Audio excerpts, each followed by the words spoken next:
what I really liked was when Reece James came off. I don't know if you saw it.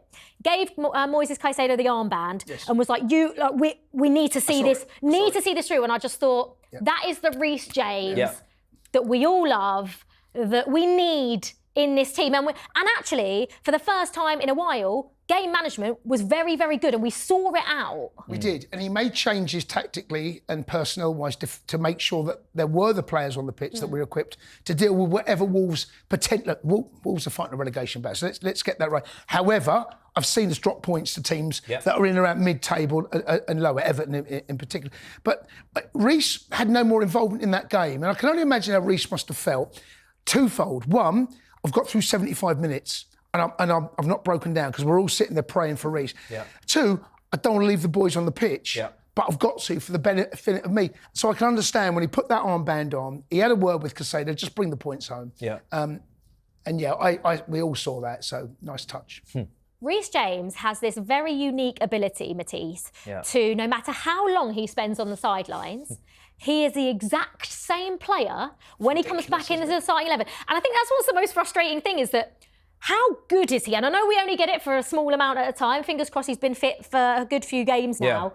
But I can't even think of another player that comes straight back into any side and is just the absolute beast that he is. No one could get past him. We have to remember, I mean, last season he did this when he came back for Nottingham Forest away. Unbelievable cross, assist. Jackson. This is what he does. Obviously, we don't want this to happen, but he was linked with Real Madrid. Before all of these injuries, before Trent, he was the one linked with Real Madrid. They couldn't stop talking about him. They were after him.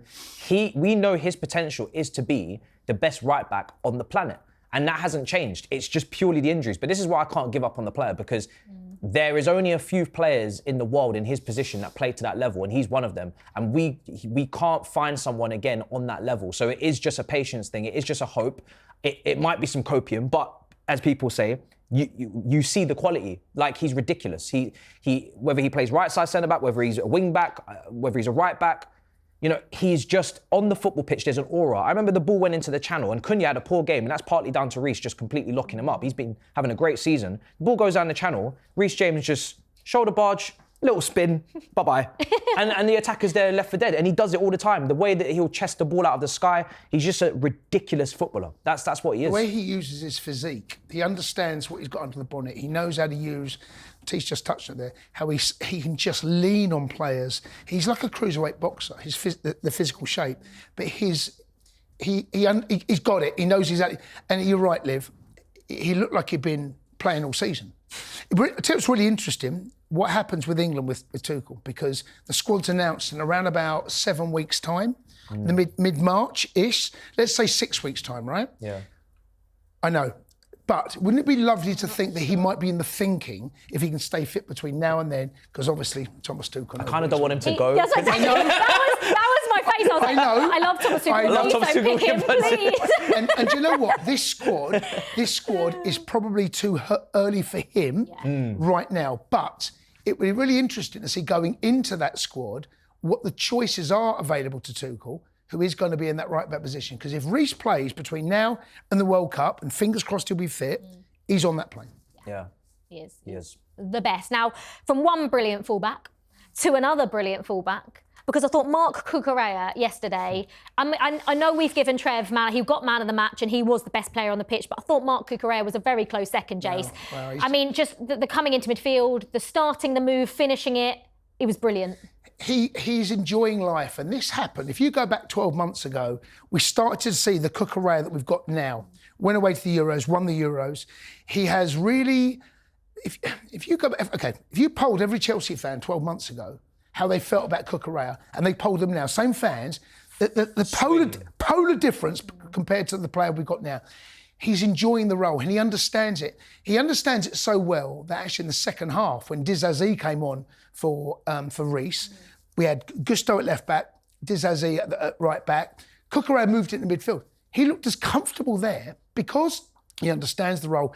He's a lovely footballer, and he can get forward. He can. But even when he receives the ball, There was a ball that come out to him, opens his body up, one touch, plays it out to left, switch and play.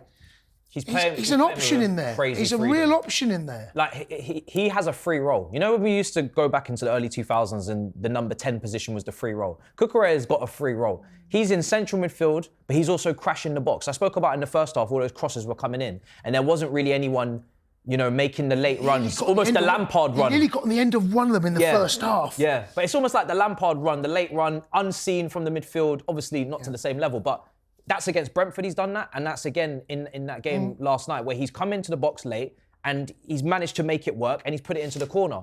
And it doesn't really make any sense. But with Cucurella right now, he's just loving his football. There aren't many better left backs in the country right now. Yeah, he's one of the best in the country, Anthony 100%. Robinson and him, I'd probably say, have been the two best. Maybe Kirk's at Bournemouth, but he's right up there. Is great. Yeah, he's having an incredible season. Yeah, and Housery comes to mind as well. He's one of those players that you love when he plays on your team and you absolutely hate when he's playing against you. He ticks all of those boxes.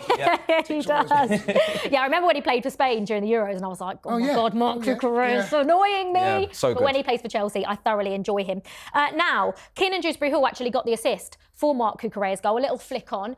Obviously, first Premier League start, which seems crazy to talk about considering he joined in the summer, been playing a little bit in the Conference League, then got injured. Matisse, what did you make of his first Premier League start? Because I know when I've watched him, sometimes I've been a little bit like, oh, I'm not sure. Yeah. But I thought yesterday I was pleasantly surprised by his performance and I thought he looked good in there. Yeah, I think regarding the context of the fact that he hasn't played any first-team football in what feels to be around a month at least, he's been out of the squad, whether it's down to the injury or whatnot. He's been linked with moves away, West Ham on loan, and him and Cassidy have been kind of, you know, allowed to potentially look at their future and exit.